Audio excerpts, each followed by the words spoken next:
It is Friday, August the 8th. Welcome to another edition of the Schmidt Storm. You have questions, I've got answers. The first question is about the militarization of Washington, D.C. in the aftermath of the assault on Big Balls, the Doge arsonist who was photographed purportedly after he tried to stop a carjacking at 3 a.m. Now, I don't believe a word of that.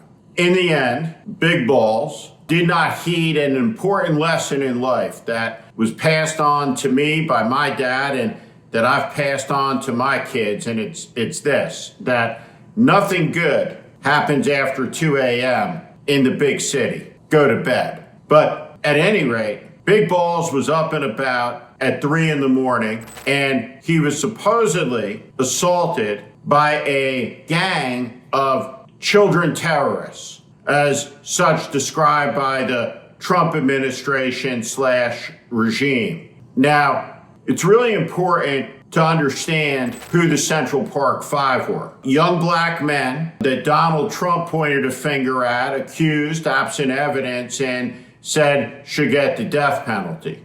There's been a lot written on the subject. What should endure, though, is Donald Trump's malice and his deep racism. And so in Washington, D.C., the majority black capital of the nation, Donald Trump, in response to Big Balls, has set about to deploy the army. Because everywhere that Donald Trump can assert power, like a dime store Mussolini, our Orange Duce tries to assert it. And so now, because Big Balls got his ass kicked by the children criminals of Washington, we have to deploy the United States Army.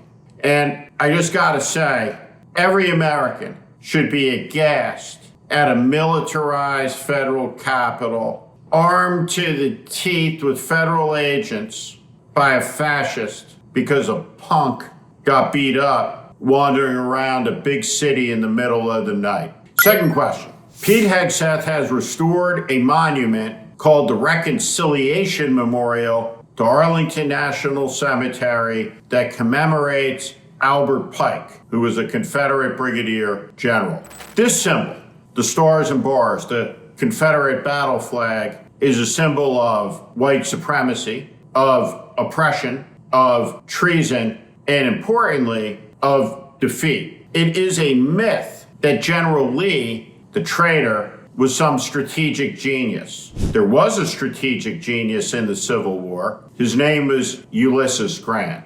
Albert Pike was a mediocrity. He was a know-nothing. And the know-nothings were a predecessor of MAGA. And they hated Catholics. Now, Pete Hegseth, not for nothing, is festooned in Christian nationalist tattoos. And Pete Hegseth may be anti-Catholic. Those nationalist tattoos would suggest that he is. His decision to commemorate Albert Pike would suggest that he is. If you look at the Washington Monument, you can see this line of discoloration. And it comes from a period when that monument sat there at that line unfinished like a stump, because the know-nothings, of which Pike was one, seized a donation of marble made by the Vatican, and they threw it into the Potomac River. They threw it into the Potomac River because of the Catholic marble. Now, construction stopped for 25 years, and you can see in the completed work to the first president of the United States, the man that was called first in war, first in peace, first in the hearts of his countrymen, the man who twice walked away from the opportunity to be king to bequeath us this democratic republic. That man, his monument, carries the scar of Pike's hatreds, of Pike's movement, which would metastasize over time into an embrace of treason, an embrace of secession, which is what the Confederacy stands for. The vice presidency of the Confederacy left No doubt about it. We'll put the words of the cornerstone speech that Alexander Stevens delivered. So this is what Trump celebrates. This is what Pete Hegseth celebrates. It is a white supremacy. It is a white nationalism, and it is the precise meaning of this sick ad posted by ICE recruiting losers, which calls on them in the same way the Reich called on its losers to join the SS and the SA to defend not the country, but their culture. So the government now has recruiting posters like the Ku Klux Klan and the neo-Nazis, and they give these people masks, badges, weapons, long rifles, and set them loose in the back of Ryder trucks and Penske trucks to terrorize neighborhoods in places like Los Angeles. Next question. What do you think about the South Park Kristi Noem episode? I think it was a work of genius. I love it. And Kristi Noem was rattled by it. Let's watch.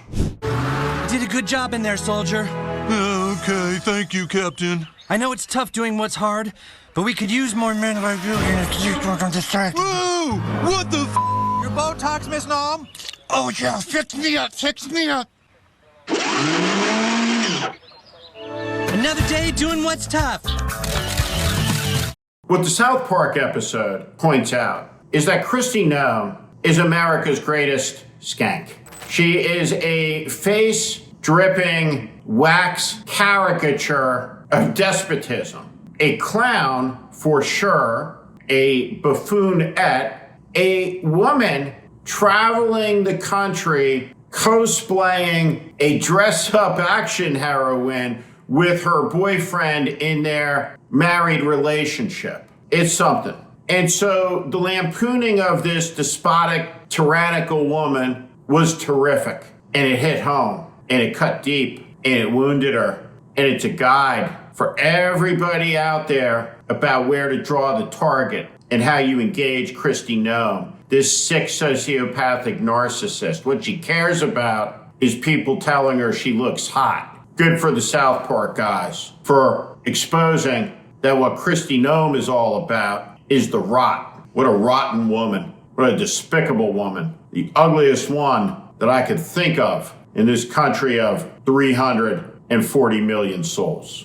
The next question is about what is happening in Texas and the redrawing of the lines and John Cornyn asking the FBI to arrest the Texas legislators. John Cornyn, who incredibly used to be a judge, has become a full-fledged demagogue. Really, he's a ghost, a nebulous, invisible type figure. He is the exact caricature of the person that John Kennedy talked about in his inaugural address, that foolish man who sought power by trying to ride the back of the tiger only to wind up inside. And so John Cornyn is getting his ass kicked to Ken Paxton, one of the most despicable members of MAGA, one of the most corrupt public officials in history of Texas and history of the United States, completely off the wall, as off the wall a whack job as there is an elected office anywhere, and I include Trump in that. If Ken Paxton were elected to the United States Senate in November of 2026, immediately he'd be the most corrupt guy there. He's worse than Ted Cruz and Josh Hawley put together. He would be like the Senate version of Chucky. Words defy an ability to describe this scumbag. At any rate, he's the certain Republican nominee, the certain MAGA nominee against John Cornyn, who is as desperate as a candidate can be. And so John Cornyn has asked the corrupt FBI of Kash Patel, which is firing everywhere you look, the last vestiges of integrity from the agency, the last vestiges of standards, and filling it with Trump stooges and desecrating the glorious legacy of the world's premier law enforcement institution. But at any rate, we have Kash Patel, supposedly, according to John Cornyn, Judge Cornyn, is going to arrest the Texas legislators in Illinois on behalf of the governor of Texas, despite those legislators breaking no law whatsoever in Texas and there being no crime whatsoever, certainly not at a federal level, which means the FBI has as much jurisdiction here as does the Canadian Mounted Police. Zero. Nothing. But the overreach. The FBI to arrest the Texas legislators. Tanks in the streets of DC for big balls. And everywhere, an Iceman in a neighborhood near you. So we can be great again soon. It's working out great. Last question. The tariffs have raised the cost of goods and prices everywhere. What should Democrats say about it? Well, Democrats should make the point that Donald Trump ran, saying that he was going to lower costs. Here's Elizabeth Warren doing a great job of it. Chair Powell, what has changed in the last 6 months that has caused the Fed to forecast substantially higher inflation, somewhat higher unemployment, and lower economic growth than you did in December? Everywhere, costs are higher because Donald Trump has raised taxes on a lot of the things ordinary people need to buy every day, higher than they've been in 100 years' time. And the last time they were this high, it caused the Great Depression. And Donald Trump has caused a recession that's coming closer. It's like a hurricane that's formed out in the ocean that hasn't quite made landfall yet. But if you live near the ocean, if you live near the beach, you feel it. You know the flooding is coming. You know the disaster at hand. If you're a farmer, you know it. It's why the suicide rate of farmers is surging. The Trump disaster is coming due, ladies and gentlemen, and it's coming due hard, and it's coming due fast. And it's coming due for everybody everywhere. It will be a brutal fall in America. I'm Steve Schmidt. This is The Warning. I invite you to join this community where I promise to be honest, blunt, and direct about what is happening in this country. America is in crisis. Follow and subscribe to this channel and on Substack. Thank you.